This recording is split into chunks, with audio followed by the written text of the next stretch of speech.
Hi class, let's talk about something incredibly practical and powerful, the Community Action Plan.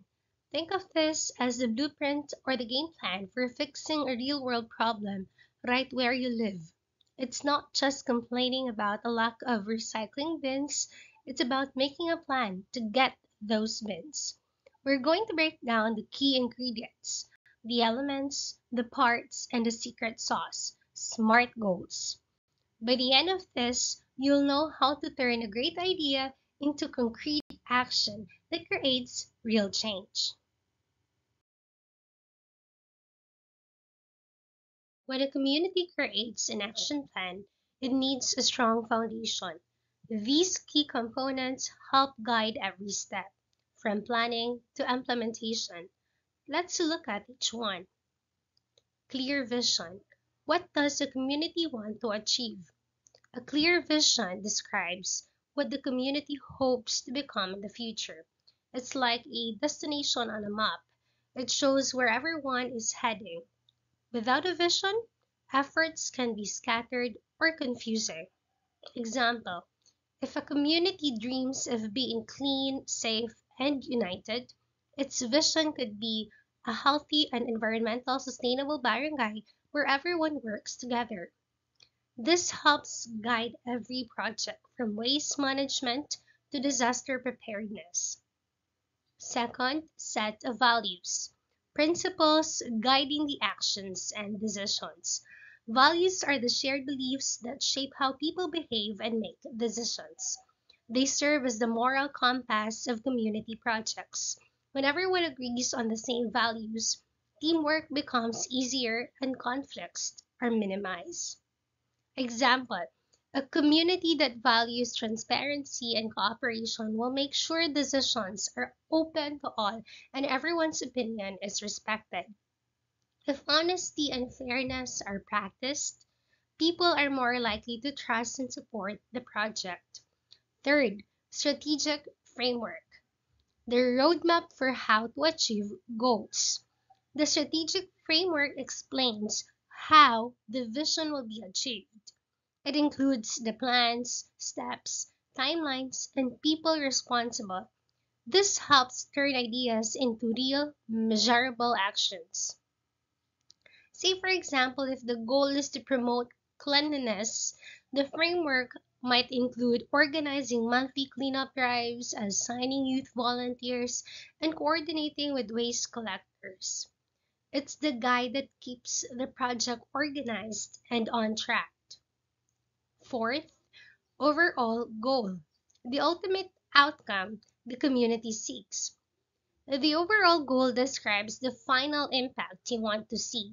It's not just about completing a task, it's about improving lives and creating long term change. If your community's goal is to reduce flooding, success would mean cleaner canals, better waste management, and fewer affected households during rainy seasons. It shows that your actions led to real improvement. So, to build a strong and effective community action plan, remember these four essentials: a clear vision to guide direction, a set of values to strengthen unity, a strategic framework to organize efforts, and an overall goal to measure success. When these components work together, a community can truly create positive and lasting change.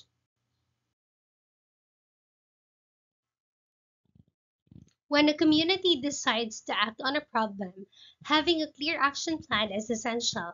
An action plan serves as a guide that outlines what needs to be done, who will do it, and when it should happen. Let's look at its key elements. Statement of the goal. Clear, achievable objectives. This is what you want to accomplish. It should be specific and realistic so everyone knows the target. Example, reduce plastic waste in the barangay by 50% within 6 months. That's clear, measurable, and achievable. Activities, steps, and actions needed to reach the goal. These are the tasks you do to achieve the goal. Each activity should be practical and well defined. For instance, conduct a community cleanup drive every weekend, or place recycling bins in schools and markets. Third, timeline, schedule of tasks and deadlines. The timeline shows when each activity will happen. It keeps the team on track and avoid delays. Example, month 1, planning and organizing volunteers. Month 2 to 3, cleanup drives. Month 4 to 6, evaluation and reporting. Next, responsibilities. Who will lead and support each task? Every activity needs people in charge. Assigning roles helps ensure accountability and teamwork. For instance, the youth group handles awareness campaigns, while barangay officials coordinates logistics. Resources, funding, people, and materials needed. These are the tools and support you'll need. It could be money, volunteers, or materials. For instance, trash bags, gloves, cleaning tools, and sponsorship from local stores. Lastly, indicators. How progress will be measured. The success metrics. Indicators show whether your plan is working. They give evidence of success or areas for improvement. For instance, counting the number of collected plastic bottles or checking if waste has reduced in public areas. An effective action plan is clear, organized, and realistic. It transforms good ideas into concrete actions, helping communities move from planning to real change. When creating a community action plan, it's important to organize your ideas clearly. These are the main parts that make your plan complete and easy to understand. Cover page, design and style. This is the first thing people see. It indicates the project title, the name of your group, the community's name, and the date. A good design gives a professional impression.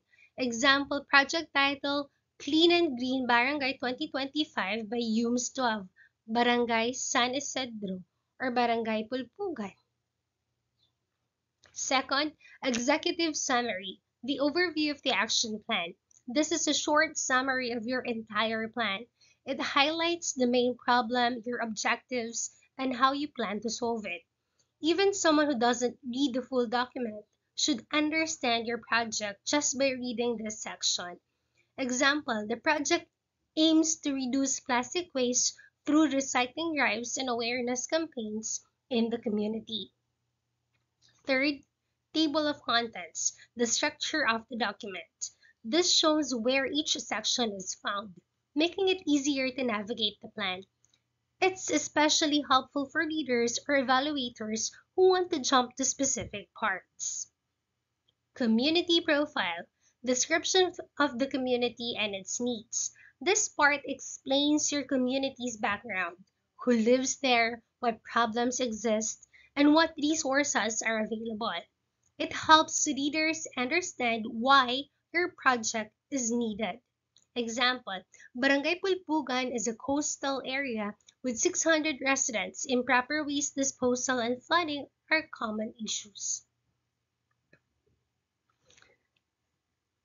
Introduction, how and by whom the plan was developed. The introduction explains how your group created the plan. It may include how you gathered information, held meetings, or consulted with stakeholders. For instance, the team conducted surveys with residents and interviewed local officials to identify key issues. Lastly, action plan section. We used the SMART goals and detailed activities as indicated in this section. This is the heart of your document. It contains your specific, measurable, achievable, relevant, and time-bounded goals, your list of activities, and how they'll be carried out. It's your step-by-step guide for implementation. Say, for example, your goal is to reduce plastic waste by 50% in 6 months. The activities are conduct monthly cleanup drives and create recycling stations. These parts work together to make your action plan clear, credible, and effective. A well-organized plan not only communicates your ideas, but also inspires others to take part in your project.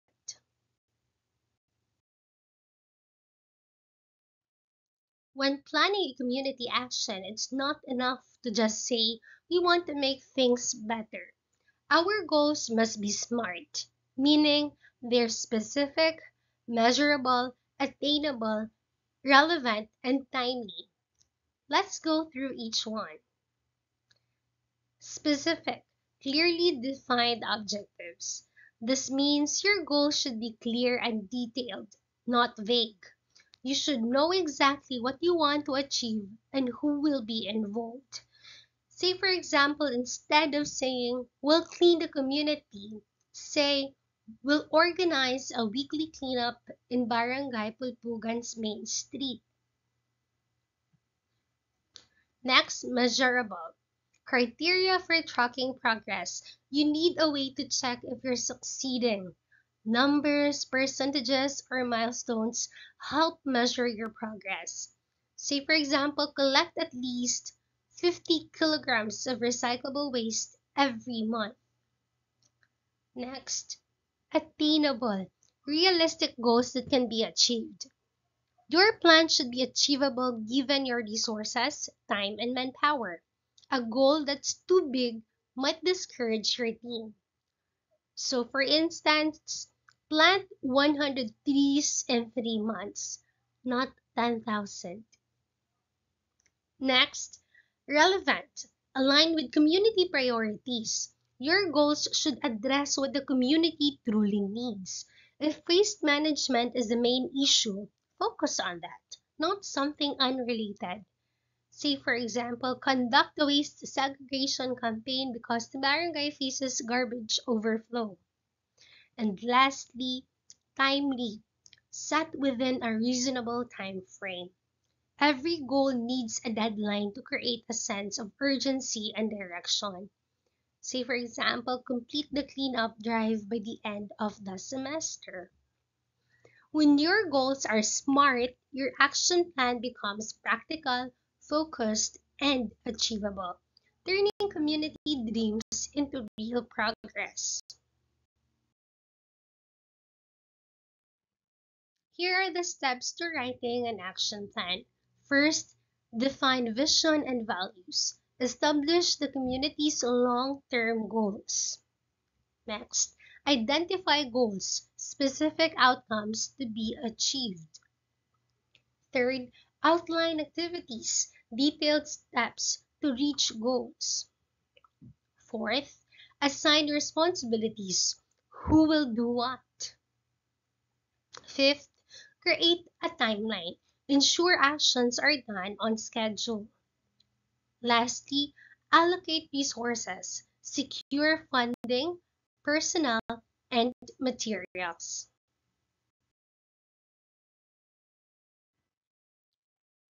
Putting it all together, apply SMART goals to identify tasks, set realistic deadlines, clarify responsibilities of community members and stakeholders.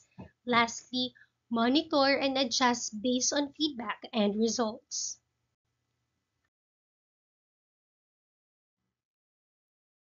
Monitoring and evaluation. Regularly review progress against goals. Use indicators to measure success. See, for example, number of people served, improvements in water access. Adjust the plan as needed based on feedback. Say, for example, you've already launched your plan, the community cleanup drive is underway. Now what? You can just walk away and assume it's working. That's where monitoring and evaluation comes in. This is the accountability check. Think of it when your teacher grades your paper, you need indicators, or we call it sometimes criteria. Those are the specific measurable results.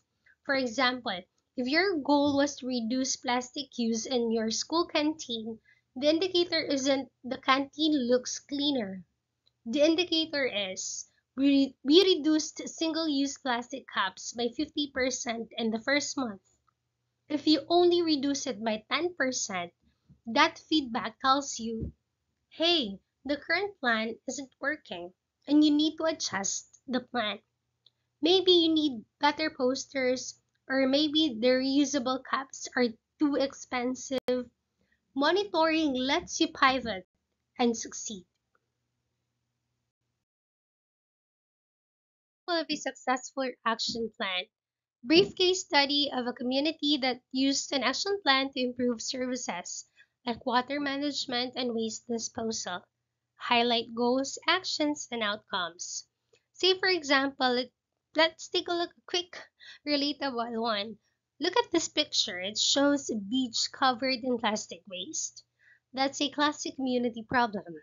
A successful action plan wouldn't just be clean the beach once. It would look like this. The goal is SMART, to reduce visible beach plastic debris by 75% within 6 months. Actions. First, organize weekly volunteer cleanups. Second, partner with the local sari-sari stores to offer discounts for customers who will bring their own bags. Third, lobby the barangay council to install 3 dedicated recycling stations.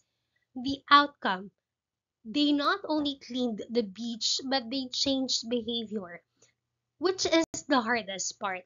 The key takeaway here is that an action plan doesn't just treat the symptoms or the trashes, it attacks the cause, the waste disposal system, and consumer habits. That's how real change happens. I hope you now see that the community action plan isn't complicated, it's just discipline. Thank you for listening. I hope to see you on the next one. Bye for now.